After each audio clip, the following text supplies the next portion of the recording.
Hi ನಮಸ್ಕಾರ.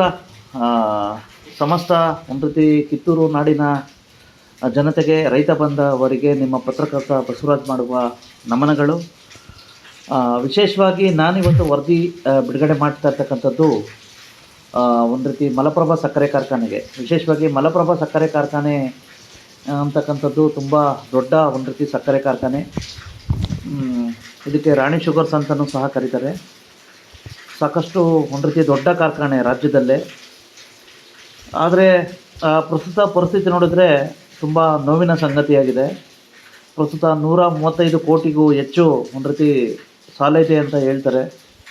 ಮತ್ತು ಅವಾಗವಾಗ ಬಿಲ್ಗಳು ಕೊಟ್ಟಿಲ್ಲ ಅಂತ ಹೇಳ್ಬಿಟ್ಟು ರೈತ ಸಂಘಗಳು ಸಹ ಒಂದು ರೀತಿ ಹೋರಾಟ ಮಾಡ್ತಾರೆ.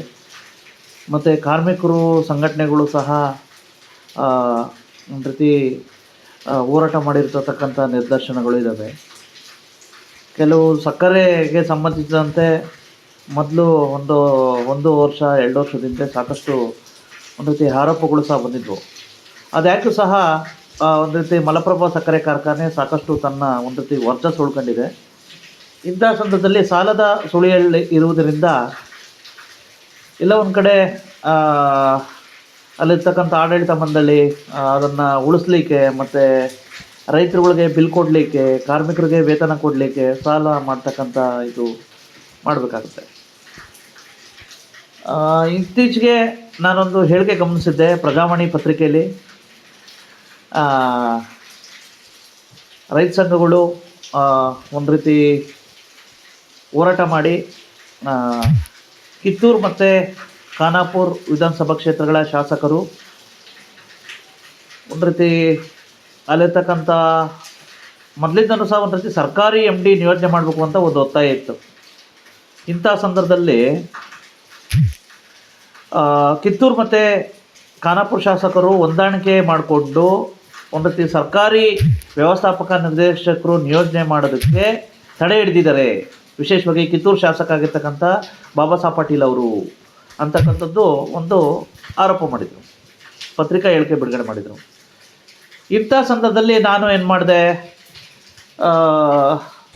ಅಲ್ಲಿ ಸನ್ಮಾನ್ಯ ಕಿತ್ತೂರು ಶಾಸಕರಾಗಿರ್ತಕ್ಕಂಥ ಬಾಬಾ ಸಾಹೇಬ್ ಪಾಟೀಲ್ ಅವ್ರನ್ನ ಸಂವಾದ ಮಾಡಿದೆ.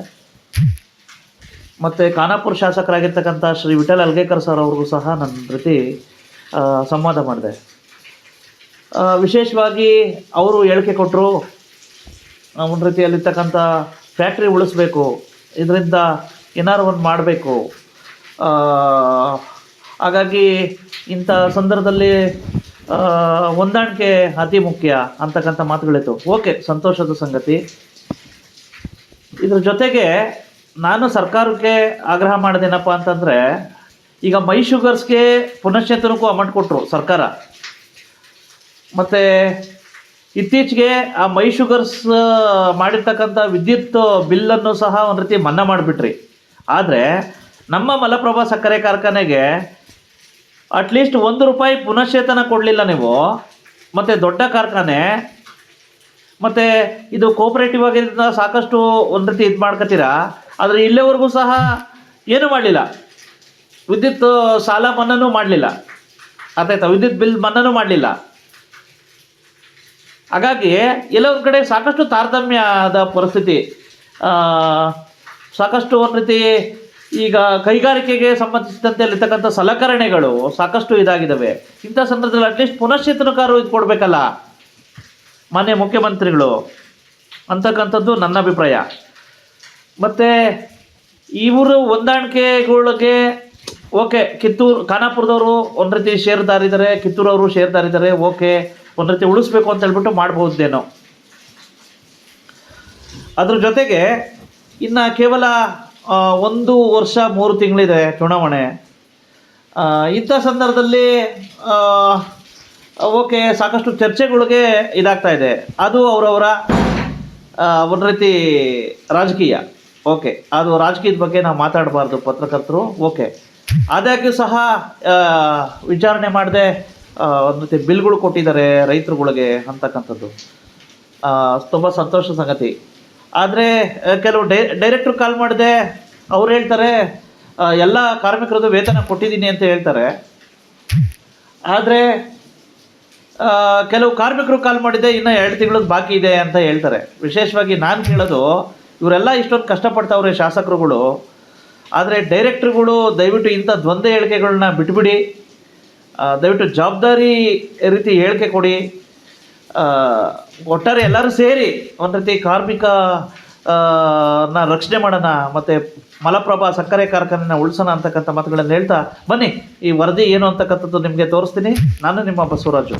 ಉತ್ತರ ಕರ್ನಾಟಕದಲ್ಲಿ ಅತ್ಯಂತ ದೊಡ್ಡ ಸಕ್ಕರೆ ಕಾರ್ಖಾನೆ ಇದೆ ನೋಡ್ರಿ, ನಮ್ಮ ಮಲಪ್ರಭಾ ಸಹಕಾರಿ ಸಕ್ಕರೆ ಕಾರ್ಖಾನೆ. ಮಲಪ್ರಭಾ ನದಿ ದಂಡೆಯಲ್ಲಿ ಇರುವ ಕಾರಣ ಮಲಪ್ರಭಾ ಸಕ್ಕರೆ ಕಾರ್ಖಾನೆ ಅಂತ ಕರೆಯುತ್ತಾರೆ. ವೀರರಾಣಿ ಚೆನ್ನಮ್ಮ ಕಿತ್ತೂರು ನಾಡಿನಲ್ಲಿ ಇರೋದ್ರಿಂದ ಇದಕ್ಕೆ ರಾಣಿ ಶುಗರ್ಸ್ ಅಂತ ಕರೆಯುತ್ತಾರೆ. ಆದ್ರೆ ಅದ್ಯಾಕೋ ಏನೋ ಗೊತ್ತಿಲ್ಲ, ಇತ್ತೀಚಿನ 2 ದಶಕಗಳಿಂದ ಈ ಸಕ್ಕರೆ ಕಾರ್ಖಾನೆಯು ಕೂಡ ತೀವ್ರ ನಷ್ಟಕ್ಕೆ ಸಿಲುಕಿ ಪ್ರಸ್ತುತ 135 ಕೋಟಿ ಸಾಲದ ಸುಳಿಯಲ್ಲಿ ಇದೆ. ಕಬ್ಬು ಬೆಳೆಗಾರರಿಗೆ ಬೆಲೆಗಳು ಮತ್ತು ಕಾರ್ಮಿಕರಿಗೆ ವೇತನ ಕೊಡಲಾಗದೆ ಸಾಕಷ್ಟು ನರಳಾಡುವ ಪರಿಸ್ಥಿತಿ ಬಂದೊದಗಿದೆ. ಆದರೆ ಸರ್ಕಾರಗಳು ಮಾತ್ರ ಇಲ್ಲಿಯ ತನಕ ಇದರ ಪುನಶ್ಚೇತನಕ್ಕೆ ಮುಂದಾಗದೆ ಇರೋದು ಹಾಗೂ ಅನುದಾನದ ಪ್ಯಾಕೇಜ್ ಬಿಡುಗಡೆ ಮಾಡಿ ಪುನಶ್ಚೇತನ ಮಾಡಲು ಮುಂದಾಗದೆ ಇರೋದು ತುಂಬಾನೇ ನೋವಿನ ಸಂಗತಿಯಾಗಿದೆ. ಇತ್ತೀಚೆಗೆ ರೈತ ಸಂಘಟನೆಗಳು ಈ ಸಕ್ಕರೆ ಕಾರ್ಖಾನೆಗೆ ಸರ್ಕಾರಿ ಎಂಡಿ ನಿಯೋಜನೆ ಸಂಬಂಧಿಸಿದಂತೆ ಒಂದು ಪ್ರತಿಭಟನೆ ಮಾಡಿ ಕಿತ್ತೂರು ಶಾಸಕ ಬಾಬಾ ಸಾಹೇಬ್ ಪಾಟೀಲ್ ಹಾಗೂ ವಿಠಲ್ ಹಲ್ಗೇಕರ್ ಅವರು ಹೊಂದಾಣಿಕೆ ಮಾಡಿಕೊಂಡು ಈ ಸಕ್ಕರೆ ಕಾರ್ಖಾನೆಗೆ ಸರ್ಕಾರಿ ಎಂಡಿ ಬರದಂತೆ ತಡೆದು ಮ್ಯಾಚ್ ಫಿಕ್ಸಿಂಗ್ ಮಾಡಿಕೊಂಡಿದ್ದಾರೆ ಎಂದು ಪತ್ರಿಕಾ ಹೇಳಿಕೆ ನೀಡಿದ್ರು. ಇದರ ಮುಂದುವರಿದ ಭಾಗವಾಗಿ ಇತ್ತೀಚೆಗೆ ನಮ್ಮ ನ್ಯೂಸ್ ಸಮೂಹದ ರಾಜ್ಯ ಉಪಸಂಪಾದಕ ಬಸವರಾಜ, ಕಿತ್ತೂರು ಶಾಸಕ ಬಾಬಾ ಸಾಹೇಬ್ ಪಾಟೀಲ್ ಹಾಗೂ ಖಾನಾಪುರ ಶಾಸಕ ವಿಠಲ್ ಹಲ್ಗೇಕರ್ ಅವರ ಜೊತೆ ಈ ಮಲಪ್ರಭಾ ಸಕ್ಕರೆ ಕಾರ್ಖಾನೆಗೆ ಸಂಬಂಧಿಸಿದಂತೆ ವರದಿ ತಯಾರಿಸಿ ಅಭಿಪ್ರಾಯ ಸಂಗ್ರಹ ಮಾಡಿದ್ದಾರೆ.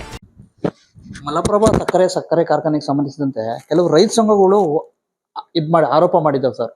ವಿಶೇಷವಾಗಿ ಇರ್ತಕ್ಕಂಥ ಸರ್ಕಾರಿ MD ಬರೋದಕ್ಕೆ ಒಂದ್ ರೀತಿ ಖಾನಾಪುರ್ MLA ಮತ್ತೆ ಕಿತ್ತೂರು MLA ಬಾಬಾ ಸಾಹೇಬ್ ಪಾಟೀಲ್ ಅವರು ಮ್ಯಾಚ್ ಫಿಕ್ಸಿಂಗ್ ಮಾಡ್ಕೊಂಡವ್ರೆ ಅಂತ ಹೇಳ್ಬಿಟ್ಟು ಆರೋಪ ಮಾಡಿದ್ದಾರೆ. ಯಾಕೆ ಸರ್, ಮಲಪ್ರಭಾ ಫ್ಯಾಕ್ಟ್ರಿ ಬಗ್ಗೆ ಸಾಕಷ್ಟು ಕಾಳಜಿ ವಹಿಸಿದ್ರಿ, ಯಾಕೆ ಸರ್, ಏನ್ ವಿಷಯ ಸರ್? ಇದ ನೋಡಿದ್ರಿ, ಇವರು ಡೊಂಗಿ ರೈತ ಸಂಘ ಮಂದಿ ಗೊತ್ತಾಯ್ತಿಲ್ಲ. ಇವ್ರು ಯಾರು ಕಬ್ಬದು ಒಂದು ಗಣಿಕೆ ಇಸಿದಾರ, ನಾ ಕೇಳಲ್ಲ ಇವ್ರು ಮಾತಾಡೋರು. ಅದಕ್ಕೆ ಆರ್ಥಿಕನವರು ₹1 ಕೊಟ್ಟಿದಾರ ಇವ್ರು ಇಲ್ಲಿವರೆಗೆ. Ask previous MDs what I have done to that factory. ಇದು ಬಡ್ಡಿ ಎಲ್ಲ ದುಡ್ಡು ಕೊಟ್ಟಿದ್ದೇನೆ ನಾ, ಯಾವಾಗ ಬೇಕಾಗಿತ್ತ ಅವಶ್ಯಕತೆ ಬಿದ್ದಾಗ. ಅದ್ರ ಬಗ್ಗೆ ಕಾಳಜಿ ಐತಿ. ಇವತ್ತಿಗೂ ಮೆಂಬರ್ ಇಲ್ಲ ನಾ ಮ್ಯಾಚ್ ಫಿಕ್ಸಿಂಗ್ ಮಾಡಕ್ಕಲ್ಲಿ, ಗೊತ್ತಾಯ್ತು. ಈ ಸೀಸನ್ ಸ್ಟಾರ್ಟ್ ಆಗದೆ ಇದ್ರೆ ಜಂಗ್ ಐತಿ, ಅದು ಶಟ್ ಡೌನ್ ಆಕೈತಿ. ನುಕ್ಸಾನ್ ಐತಿ. ನುಕ್ಸಾನ್ ಇದ್ದಾಗೂ ಅದನ್ನ ಜೀವಂತ ಇಡಬೇಕಾಗೈತಿ. ಇವ್ರು ಮಾತಾಡೋರು ಇವ್ರಿಗೊಂದು ₹2 ಕೋಟಿ ಸಾಲ ಕೊಡಿಸ್ಬಿಡನ್. ಇವ್ರು ಭಾಳ ಬೇಡ ಮಾತಾಡಿ ₹2 ಕೋಟಿ ಅವ್ರು ಕಡಿಸ್ಬಿಡ್ಲಪ್ಪ. ಅವ್ರು ರೈತರ ಬೆಲೆ ಯಾರು ಕೊಡೋರು? ಒಂದು ಚೀಲ ಸಕ್ಕರೆ ಇಲ್ಲ ಅಲ್ಲಿ. ಎಂಪ್ಲಾಯೀಸ್ ಪೇಮೆಂಟ್ ಯಾರು ಮಾಡೋರು? ಈಗ ಯಾವುದೇ ಒಂದು ಸರ್ಕಾರಿ ರಂಗದಾಗ ಯಾರು ಕೊಡ್ತಾರೆ ಈ ನುಕ್ಸಾನ ಮುಳುಗುವಂಥ ಫ್ಯಾಕ್ಟ್ರಿಗೆ ಸಾಲ? ಎಂಪ್ಲಾಯೀಸ್ ಬಂದು ಕಾಲಕ್ಕೆ ಹಿಡ್ದಾಗ ನಾವು ಹೋಗಿ ರಿಕ್ವೆಸ್ಟ್ ಮಾಡ್ಕೊಂಡು ಅಲ್ಲಿಗೆ ಕರ್ಕೊಂಡು ಮೊದಲಿಂದ ಅಲ್ಲಿ ಫೈನಾನ್ಸ್ ಮಾಡಿದ್ದು ಅಂದಿತ್ತು. ಅದ ಮಾರ್ಟ್ಗೇಜ್ ಮೇಲೆ ನನ್ನ ಅಮೌಂಟಿಗೆ ಸೆಕ್ಯೂರಿಟಿ ಬೇಕು ಅನ್ನುವಂಥ ದೃಷ್ಟಿಯಿಂದ ನನ್ನ ಆಫೀಸರ್ನ ಇಡ್ತಾನೆ. ಅಟ್ಲೀಸ್ಟ್ ಅದನ್ನ ಸೇಫ್ ಗಾರ್ಡ್ ಮಾಡೋ ಸಲುವಾಗಿ ನೀ ಮಾಡಪ್ಪ, ನೀ ಯಾರನ್ನ ಹೇಳ್ತೀವಿ ಮಾಡೋಣ. ಅವನು ಬುದ್ಧಿವಂತ, ಒಂದು ಶುಗರ್ ಫ್ಯಾಕ್ಟ್ರಿ ರನ್ ಮಾಡಿದಂಥವು. ಈ ತಂದು ಎಂಬಡಿ ಏನು ಬೋಗಸ್ ಎಲ್ಲೂ ಅಡ್ಡಾಡಿದ ಅವ್ನು ತಂದಿಲ್ಲ ನಾವು. ಈ ತಪ್ಪು ಕಲ್ಪನಾ ಒಣ ರಾಜಕಾರಣ ಮಾಡೋದು ಬಿಡನ್ನ. ಫ್ಯಾಕ್ಟ್ರಿ ಉಳಿವಿಗಾಗಿ ಏನಾರು ಮಾಡೋದಿದ್ರೆ ಹೇಳೋಣ. ನಾನು ಈ ಬಾಂಡ್ರ ಮಾತಾಡೋದು ಕೇಳೋದಲ್ಲ ನಾ. ಏನು ಅವ್ರ ಕಬ್ಬು ಹಚ್ಚಿದಾರಂತ ಮಕ್ಕಳ ಎಷ್ಟು ಹಚ್ಚಿದಾರಂತ ಕಬ್ಬಲ್ಲಿ ಅವ್ರು? ನಾನು ರೆಕಾರ್ಡ್ ತೋರಿಸ್ಲ್ಯಾ? ಆ ಫ್ಯಾಕ್ಟ್ರಿ ನಿರಂತರವಾಗಿ ನಾ ಎಷ್ಟು ಕಬ್ಬು ಹಚ್ಚಿದ್ದೀನಿ, ಎಲ್ಲರೂ ಬೇರೆ ಬೇರೆ ಫ್ಯಾಕ್ಟ್ರಿ ಕಳಿಸಿದಾಗ ಕೂಡ ನಾವು ಕಬ್ಬು ಹಚ್ಚಿದ್ದೇವೆ. ಇಲ್ಲಿ ಇದು ನಂಬದು ಅನ್ನೋದು ಐತಿ ನಮ್ಮಂತೆ. ಅದನ್ನ ಉಳ್ಸಾಕ್ ಹೊಂಟೇವ, ಅಲ್ಲಿ ಏನು ಅದನ್ನ ಬೇರೆ ಕಾರ್ಬಾರ್ ಮಾಡಕ್ ಹೊಂಟಿಲ್ಲ ನಾವು. ಒಟ್ಟಾರೆ ನೀವು ಯಾರು ಮಾತಾಡತ್ತಾರ ಅವ್ರನ್ನ ಕರ್ಕೊಂಡ್ಬರ್ತಿದ್ರ ಬದ್ರ ನಾನು, so that I can tell them ಅವ್ರು ಏನು ಮಾಡಿದಾರು, ನಾ ಏನು ಮಾಡಿದ್ದೇನೆ, ಒಂದು ಸಂವಾದ ಇಡೋದು. ಸುಮ್ಮನೆ ಹಂಗ ಅಡ್ಡಾಡಿ ಡೊಂಗಿ ಟವಲ್ ಹಾಕೊಂಡು ಅಡ್ಡಾಡಿ ರೈತ ಸಂಘ ಅಲ್ಲದು. ನಾವು ಊಟ ರೈತರು. ನಾವು ವಾಸ್ತವತೆಗೆ ತಿಳ್ಕೊಂಡು ಮಾತಾಡ್ಬೇಕು. ಎಸ್ ಏನ ಇದ್ರೆ ನಾ ಅದಕ್ಕೆ ಒಬ್ಬೆ ಮಾಡ್ತೀನಿ. ಈ ಸಂಸ್ಥೆ ಉಳ್ಸಾಕೊಂಡ್ರೆ ಇದನ್ನ ಬ್ಲೇಮ್ ತಗೊಳ್ಳೋದು ಬಂತಲ್ಲ, ಇದು ಸತ್ ಅವ ಕೊಳ ಯಾವಾರ ಹಾಕ್ಕೊತಾನೋ? ಇದನ್ನ ಫ್ಯಾಕ್ಟ್ರಿ ಮುಳುಗೋದು ಹಡಗದ ಮೇಲೆ ಯಾವಾರ ಹಾಕ್ತಾನೋ? ವಿಶೇಷ ಆ ಕ್ಷೇತ್ರದ ಜನಪ್ರತಿನಿಧಿ ಅದನ್ನ ಕೂಡಲೇ ಅದನ್ನ ಉಳಿಸ್ಬೇಕಾಗೈತಿ. ಆ ದೃಷ್ಟಿಕೋನದಿಂದ ಅದಕ್ಕೆ ಏನು ಬೇಕಾದಂಥ ಪರ್ಯಾಯ ವ್ಯವಸ್ಥೆಗಳು ಮಾಡ್ಕೊಳತ್ತೆ. ನೀನು ಲೀಸ್ ಕೊಡಕ್ಕೆ ಕೋಆಪರೇಟಿವ್ ಅದು ಜನರಲ್ ಬಾಡಿ ಇಲ್ಲದೆ ಲೀಸ್ ಕೊಡಕ್ಕೆ ಬರ್ತೈತೆ? ಕಾಮನ್ ಸೆನ್ಸ್ ಬೇಡ ಏನಾರು ಮಾತಾಡಕ್ಕೆ?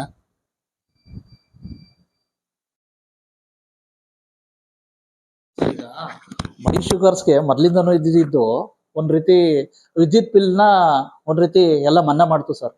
ವಿಶೇಷವಾಗಿ ಇದಕ್ಕೂ ಸಹ ಸಾಕಷ್ಟು ಸಾಲಗಳಿದಾವೆ. ಆ ರೀತಿ ಮನ್ನಾ ಮಾಡ್ಲಿಕ್ಕೆ ಏನಾದ್ರು, ತಾವು ಸರ್ಕಾರದ ಮೇಲೆ ಒತ್ತಡ ಇತ್ತು? ಡೆಫಿನೆಟ್ಲಿ ನಾನು ಈಗಾಗಲೇ 2-3 ಮನೆಯನ್ನು ಚೀಫ್ ಮಿನಿಸ್ಟರ್ ಕೊಟ್ಟಿದ್ದೇನೆ. ಇದಂತ ಇವು ಎಲ್ಲ ಮುಳುಗು ಹಂತದಲ್ಲಿ ಇದ್ದಂಥವು ಬೇಡ, ಶೀತಲ ವ್ಯವಸ್ಥೆ ಇದ್ದಂಥ ಈ ಸಹಕಾರಿ ಸಕ್ಕರೆ ಕಾರ್ಖಾನೆಯನ್ನು ಉಳಿಸ್ಬೇಕು. ಇದಕ್ಕಾದಂಥ ಸರ್ಕಾರದಿಂದ ಏನಾದರೂ ಇಂಟ್ರೆಸ್ಟ್ ಫ್ರೀ ಲೋನ್ ಅಥವಾ ಮತ್ತೊಂದು ಯಾವುದೋ ಕೊಟ್ಟು ಇದನ್ನ ಜೀವಂತವಾಗಿ ಈ ಕಾರ್ಖಾನೆಯನ್ನು ಉಳಿಸ್ಬೇಕಂತ ಅನ್ನೋಂಥ ದೃಷ್ಟಿಯಿಂದ 2-3 ಸಲ ಮನವಿ ಮಾಡಿದ್ದೀನಿ. ಅದಕ್ಕೆ ಸ್ವಲ್ಪ ಟೈಮ್ ತಗೊಂಡಾರು. We are waiting for that. Prabha ಸಕ್ಕರೆ ಕಾರ್ಖಾನೆಗೆ ಸಂಬಂಧಿಸಿದಂತೆ ತಮ್ಮ ಒಬ್ರು ಸಿಇಒನ, ತಮ್ಮ ಒಂದು ಬೆಂಬಲಿಗ ಸಿಇಒನ ಕಳಿಸಿ ನಿಮ್ಮದನ್ನ ಮುದ್ದಾಮ್ ಹಸ್ತಕ್ಷೇಪ ಮಾಡ್ತಾ ಇದ್ದೀರಾ, ಮಲಪ್ರಭಾ ಒಂದ್ ರೀತಿ ಸಕ್ಕರೆ ಕಾರ್ಖಾನೆ ಬೆಳವಣಿಗೆ ತಾವು ಅಡ್ಡಿ ಆಗ್ತಾ ಇದ್ದೀರಾ ಅಂತ ರೈತ ಸಂಘಗಳು ಆರೋಪ ಮಾಡ್ತಾರೆ. ರೈತ ಸಂಘ ಇವರು ಶಾನೆ ಇದ್ರ, ಸರಿ ಅಭ್ಯಾಸ ಮಾಡಿದ್ರ ಈ ಎಲ್ಲಾ ಕಡೆ ನೋಡ್ರಿ, ಯಾವ ಕೋಆಪರೇಟಿವ್ ಸೊಸೈಟಿ ಕಾರ್ಖಾನೆ ಅದಾರಲ್ಲ, ಎಲ್ಲೇ ರೈತ ಮಂದಿ ಸೇರ್ಸ್ ಮಾಡಿ ಈ ಕಾರ್ಖಾನೆ ನಡೆಸ್ತಾರಲ್ಲ, ಆ ಎಲ್ಲಾ ಕಾರ್ಖಾನೆ ಈಗ ಸದ್ಯ ಬಂದ್ ಆಗಕ್ ಚಾಲು ಆಗಿದೆ. ಅಷ್ಟ ಮಲಪ್ರಭಾ ಇದು ಕಾರ್ಖಾನೆ ಅದಲ್ಲ, ಅದ ರೈತ ಪರವಾಗಿ ನಡೀತಾರೆ. ಈಗ 18,000 ಜನ ರೈತರದ ಫ್ಯಾಕ್ಟ್ರಿ, ಯಾರು ಬ್ಯಾರೆಗೆ ಇದು ಹಸ್ತಕ್ಷೇಪ ಮಾಡಾಕ ಚಾನ್ಸ ಇಲ್ಲ. ಈಗ ಸದ್ಯ ಇಂಟರ್ನಲಿ ಈ ರೈತ ಯಾರಿಗೆ ಸಪೋರ್ಟ್ ಮಾಡ್ತಾರೆ ನಮ್ಗೆ ಗೊತ್ತಿಲ್ಲ.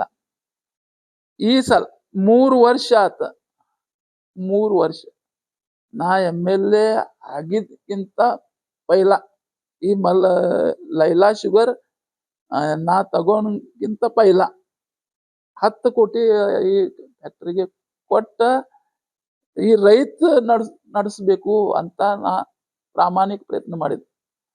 ಆ ವರ್ಷದಿಂದ ಈ ತನಕ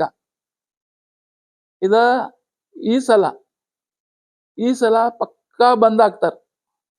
ಅದ ಸುದ್ದಿ ಬಂದ ಮೇಲೆ ಯಾಕೆ ಬಂದ್ ಆಗ್ತಾರಬ್ಬ ಅದ ನೋಡಿ ನಮ್ಮ ಸಿಇಒಗೆ ಇನ್ಸ್ಪೆಕ್ಷನ್ಗೆ ಹಾಕಿದ. ಯಾಕೆ ಬಂದ್ ಆಗ್ತಾರ?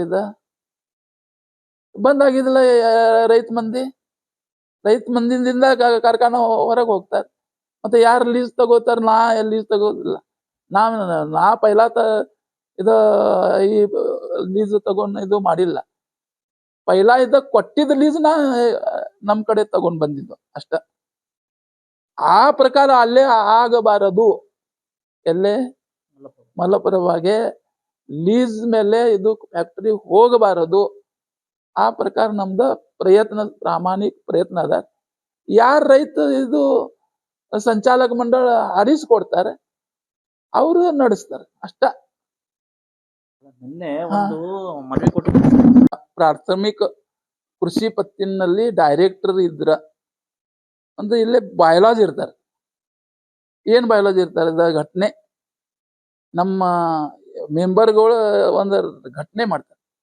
ಈ ಘಟನೆನಲ್ಲಿ ಒಂದು ಕಾಯ್ದಾ ಅದ. ಇದು ನಾ ಕ್ಲಿಯರ್ ಮಾಡ್ತೇವೆ. ಈಗ ಈ ಮೋಹನ್ ಸಂಬರ್ಗಿ ಇದು ಅಧಿಕೃತ ರೀತ್ಯ ಇದು ಸರಿ ಮಾಡ್ಲಿಲ್ಲ, ಇದು ಸರಿ ಡೈರೆಕ್ಟರ್ ಆಗಿಲ್ಲ, ಇವರು ನೇಮಕಾತಿ ಸರಿ ಇಲ್ಲ ಅಂತ ಹೇಳ್ತಾರೆ. ಏನಾಯ್ತ್ರಿ? 5 ವರ್ಷನಲ್ಲಿ ಯಾವ ಚುನಾಯಿತ ಪ್ರತಿನಿಧಿ ಫಸ್ಟ್ 2.5 ವರ್ಷ ನಲ್ಲಿ ರಾಜೀನಾಮಾ, ಮೃತಪಟ್ಟ, ಖಾಲಿ ಇದ್ರ ಜಾಗ, ಈ ಜಾಗೆಗೆ 2.5 ವರ್ಷ ಪೈಲ ಫಸ್ಟ್ 2.5 ವರ್ಷ ನಲ್ಲಿ ಈ ಜಾಗ ಖಾಲಿ ಇದ್ರ ಇದು ಚುನಾವಣೆಗೆ ಹೋಗ್ಬೇಕು. ಅದ ರೂಲ್ಸ್ ಅದ. ಇದು ನಮ್ಮ ಅಶೋಕನ್ನ ಎಮ್ಕನ್ ಮಾಡಿ ಇದು ಫಸ್ಟ್ ಪೀರಿಯಡ್ ನಲ್ಲಿ ರಾಜೀನಾಮಾ ಕೊಟ್ಟಿದೆ. ಇವರು ಏನ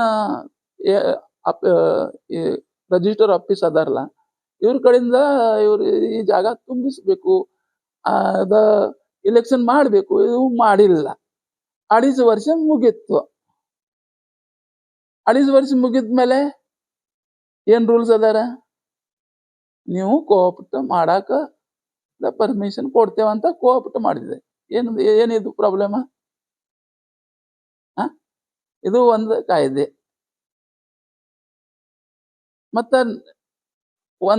ಒಂದು ರೂಲ್ಸ್ ಅದ. ಯಾವ ಕೋಆಪರೇಟಿವ್ ಸೊಸೈಟಿ ಕಾರ್ಖಾನೆ ನಡೆಸ್ತಾರಲ್ಲ, ಈ ಮ್ಯಾನೇಜ್ಮೆಂಟ್ ಪರವಾಗಿ ಯಾರ ಸಿಒಗೆ ಈ ಚುನಾವಣೆ ಮಾಡಕ ಇದು ಏನಿದ ಅರ್ಹತೆ ಇದ್ದ ಎಂಡಿಗೆ ಇವರು ತಗೋತಾರೆ. ಅದೇ ರೂಲ್ಸ್ ಅದ. ಆ ಪ್ರಕಾರ ಈ ಮ್ಯಾನೇಜ್ಮೆಂಟ್ ಅದಾರ ಅಲ್ಲಿ 15 ಮಂದಿ ಅದಾರ ಇಲ್ಲಿ. ಇವರು ಇನ್ಸ್ಪೆಕ್ಷನ್ ಹೋಗಿದ್ಮೇಲೆ ನೀವು ಇಡ್ರಿ ಅಂತ ಹೇಳಿದ್ರೆ ನಾ ಏನು ಹೋಗಿದ್ದು ಇಲ್ಲೇ. ನೀವು ಸ್ವಲ್ಪ ಜಾದಾ ಮಾಹಿತಿ ಅದಾರ, ನೀವು ತಗೋರಿ, ನೀವು ಚಾರ್ಜ್ ತಗೋರಿ ಅಂತ ಹೇಳಿದ. ನಾ ಏನ್ ಪ್ರೆಷರ್ ಮಾಡಿಲ್ಲ.